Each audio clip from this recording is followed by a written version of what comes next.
अस्सलाम वालेकुम व्यूअर्स, मैं हूं सरफराज तैमूर एंड वेलकम करता हूं आपको information of budgies bird channel पर। और उम्मीद करता हूं आप सब खैरियत से होंगे, फिटफाट होंगे और अच्छे से काम में बिजी होंगे।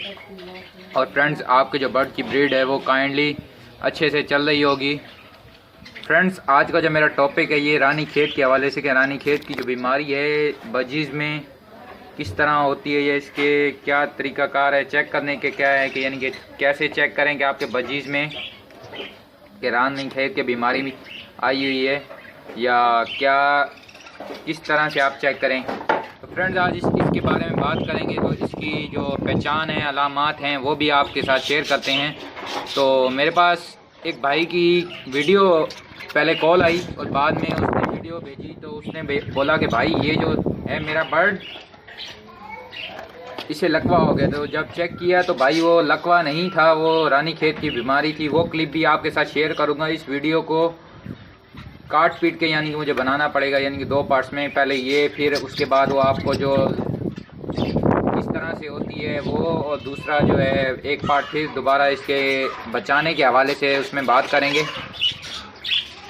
तो फ्रेंड्स, इसके जो तरीका है यानी कि जो अलामात हैं, इसकी पहचान है कि आपके जो बर्ड है उनमें रानी खेत की उन्हें बीमारी हो चुकी है। तो उसके क्या तरीका है कि आपका जो बर्ड है, जैसे कि बर्ड को ज़ुकाम होता है तो ज़ुकाम में तो उसके नाक से पानी बहता रहता है, लेकिन बर्ड इस बीमारी में जो बर्ड होगा उसके नाक से एक रेशे नुमा यानी कि एक मादे नुमा चीज़ यानी कि गाढ़ी सी चीज़ निकलती रहेगी। आपका बर्ड कुछ खाए, दूसरी जो इसकी यानी कि अलामत है वो ये है कि आपका बर्ड कुछ खाए पिएगा नहीं और सुस्त हो जाए, कुछ खाए नहीं पिएगा नहीं।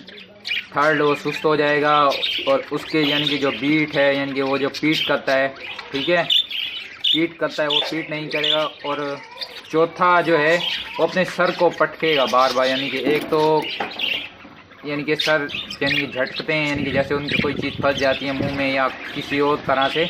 लेकिन जो इस क्लिप है यानी कि जो मेरे पास एक व्यूअर ने, मेरे भाई ने क्लिप भेजी है, तो उसमें उस वीडियो को थोड़ी सी क्लिप है, वो उसको देख कर आप इजीली समझ सकते हैं कि आपके जो बजीज़ हैं उनमें क्या कहते हैं कि रानी खेत की जो बीमारी है वो लग चुकी है। उसमें बर्ड को साफ जो तरीका है वो बिल्कुल साफ़ तरीके से वो लग रहा है आपको कि भाई इसको कोई बीमारी हो चुकी है। तो इसके इलाज के बारे में बात करेंगे, लेकिन इससे पहले आपको वो क्लिप देखें। तो दोबारा फिर ये तब तक ये मुझे वीडियो कैंसिल करके दोबारा बनानी होगी क्योंकि ये पार्ट्स में बनेगी। तो तमाम पार्ट्स मैं फिर आपस में जोड़ दूंगा तो आपको तकरीबन एक मुकम्मल वीडियो मिलेगी। तो आप इंशाल्लाह इससे, इस बीमारी से फिर अपने बर्ड की केयर कर सकते हैं।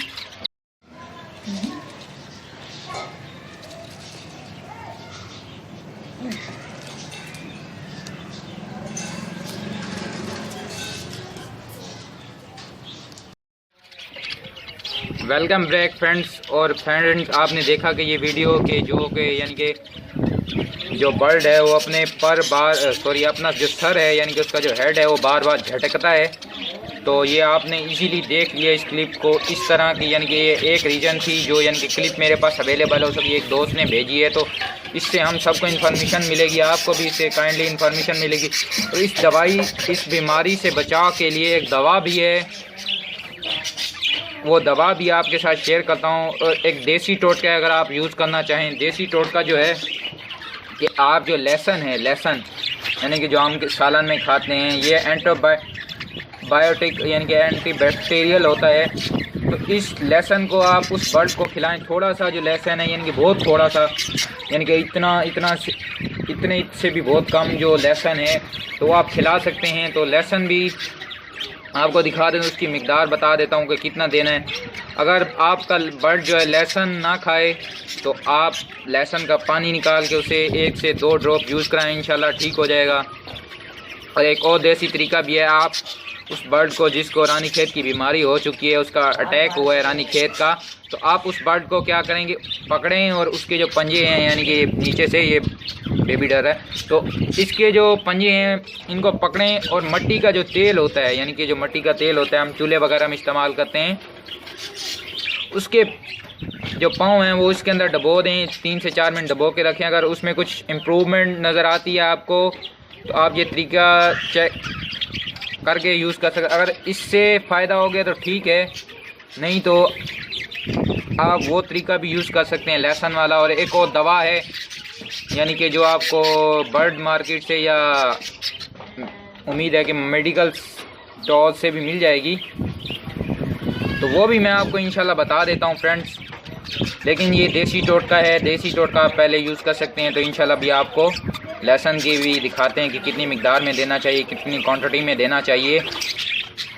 वेलकम बैक फ्रेंड्स, ये देखें अब मैंने ये लहसुन रख लिया आपको दिखाने के लिए। नॉर्मल लहसुन है जो कि हम सालन में यूज़ करते हैं। और ये उसकी जो फलियां हैं वो भी हैं, और ये छील के रखी हुई हैं आपको दिखाने के लिए। और इस तरह से चॉप करके आप अपने बर्ड में रख दें। लेकिन अगर वो खाने के काबिल नहीं है यानी कि वो खुद नहीं खा सकता, तो आप उसको ये 1 से 2 पीस आप दे सकते हैं। यानी कि ये बहुत छोटा सा है, इतना सा उसको हिस्सा दे सकते हैं। यानी कि मैं फोकस करके दिखाता हूँ आपको। इतना सी जो चीज़ है, ये जो लहसुन है, इतना यूज़ कराएं। इंशाल्लाह इससे 2 से 3 बार यूज़ कराएं, आपके बर्ड को फ़ायदा होगा। और फ्रेंड्स, ये ऐसी बीमारी है, ये जो रानी खेत की बीमारी है, ऐसी बीमारी है कि अगर ये एक बार जिस बर्ड को लग जाए तो अगर आपके सैकड़ों की तादाद में या हज़ारों की तादाद में परिंदे होंगे तो वो मरना शुरू हो जाएंगे। ये आवाज़ से भी फैलती है। और ये जो बीमारी है ये ज़्यादातर मुर्गियों में और बाकी बर्ड में और जानवरों में होती है। यानी कि मुर्गियाँ हो गई, मोर वगैरह हो गए, तो ये बर्ड में यानी कि तोतों में बहुत कम होती है। लेकिन अगर ये हो जाए तो ये बड़ा नुकसान पहुंचाती है बर्ड को, और आपका भी नुकसान होगा उससे। अगर आपका बड़ा सेटअप है तो जो बर्ड अगर आपका इफेक्टेड हो जाता है इस बीमारी से, तो आप उसका खाना पीना अलग कर दें, उस बर्ड को बाकी बर्ड से दूर कर दें। यानी कि अगर आपने इकट्ठे रख, जैसे अब ये बैठे हुए ये पट्टे हैं, तो कोई बर्ड जैसे ये इफेक्टेड हो जाए, जो सामने बैठा हुआ है इफेक्टेड हो गया है, तो आप इसको अलग कर दें। यानी कि आपने छत पे रखे हुए हैं तो जो बीमार बर्ड है, इफेक्टेड बर्ड है, आपको उसको किसी और जगह पे रखें भले उनसे, यानी कि कम से कम उनसे 100-200 मीटर या यानी कि 20 से 25 फीट दूरी पे रखें और उसका ट्रीटमेंट करके देखें। इंशाल्लाह हो गया तो ठीक है, नहीं तो फिर उसका अल्लाह ही हाफिज़ है। लेकिन आप अगर उस पर बाकायदा अगर आप उसका प्रॉपर ट्रीटमेंट करते हैं, ये देसी दवाई है, यानी कि देसी दवाई है, ये एंटीबायोटिक यानी कि एंटीबैक्टीरियल है लहसुन भी, तो अगर आप ये यूज़ कराएं इंशाल्लाह इससे फ़ायदा होगा। दूसरा तरीका मैंने आपको बताया मट्टी का तेल। मट्टी का तेल जो है उसमें आपने इसके इसके जो पंजे हैं यानी कि इसके जो पाँव हैं, आपने वो थोड़ी देर डुबो के रखने, इंशाल्लाह उससे बेटर हो जाएगा आपका बर्ड। तो फ्रेंड्स, इस पर बात करनी थी आज आपके साथ। और अगर आपको ये वीडियो पसंद आई हो काइंडली आप शेयर कीजिए। और दूसरी जो है बात, एक और बात है कि आप अपने बर्ड की केयर करें अच्छे से, यानी कि उनकी जो पिंजे की सफाई सुथराई उसका भी ख्याल रखें।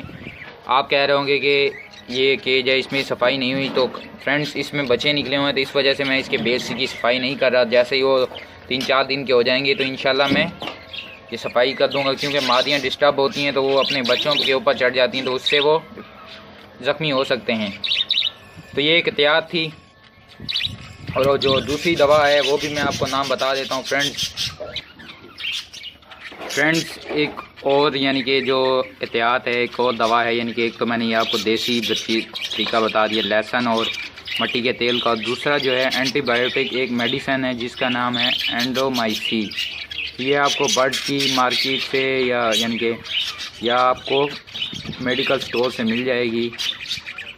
तो ये जो एंड्रोमाइसी है ये मैंने नेट से सीखा है, नेट से यानी कि वीडियो देखी है, तो उसमें से मैं आपको बता रहा हूँ। लेकिन मेरा जो देसी तरीका जो मैंने आपको बताया है, तो आप काइंडली यूज़ करके अगर आपका बर्ड खुदा ना खास्ता इससे इफ़ेक्ट हुआ है तो आप उन्हें यूज़ करा सकते हैं। और दूसरा कि आप अपने बर्ड के केज की काइंडली सफाई किया करें, उनका जो पानी है रोज़ चेंज किया करें। और क्या कहते हैं कि इनका जो वाटर पॉट है इनका पानी आप चेंज किया करें। एक मैंने आपको कैप्सूल बता दिया एंड्रोमाइसिन, ये मैंने नेट से सीखा। और दूसरा जो मैंने खुद तजर्बा किया हुआ है मुर्गियों पे, यानी कि मुर्गियों मेरे पास थी तो एक बार उनमें ये बीमारी आ गई थी, तो उनको मैंने टेरामाइसिन कैप्सूल मिलते हैं, वो भी आपको मेडिकल स्टोर से मिल जाएंगे, यानी कि मेडिकल सेंटर जो होता है इंसानों की दवा जहाँ से मिलती हैं तो वहाँ से मिल जाएगा। तो वहाँ से आपने ले के यूज़ कराना है काइंडली, इससे आपके बर्ड को फ़ायदा होगा और आपके जो बर्ड हैं वो इससे इफेक्ट होने से बच जाएंगे। ओके फ्रेंड्स, अगर आपको ये वीडियो अच्छी लगी हो काइंडली आप मेरे चैनल को सब्सक्राइब कर लें, आप मुझे सपोर्ट करें। सपोर्ट करने का तरीका क्या है कि आप मेरी वीडियोस को लाइक करें, शेयर करें, सब्सक्राइब करें मेरे चैनल को यूट्यूब पर, फेसबुक पर, व्हाट्सएप पर। और मैं अपना नंबर यूट्यूब के चैनल की डिस्क्रिप्शन में लिखा हुआ है, किसी भाई को चाहिए व्हाट्सएप पे अगर वो ज्वाइन करना चाहता है तो वहाँ से ले सकता है। ओके जी, अल्लाह।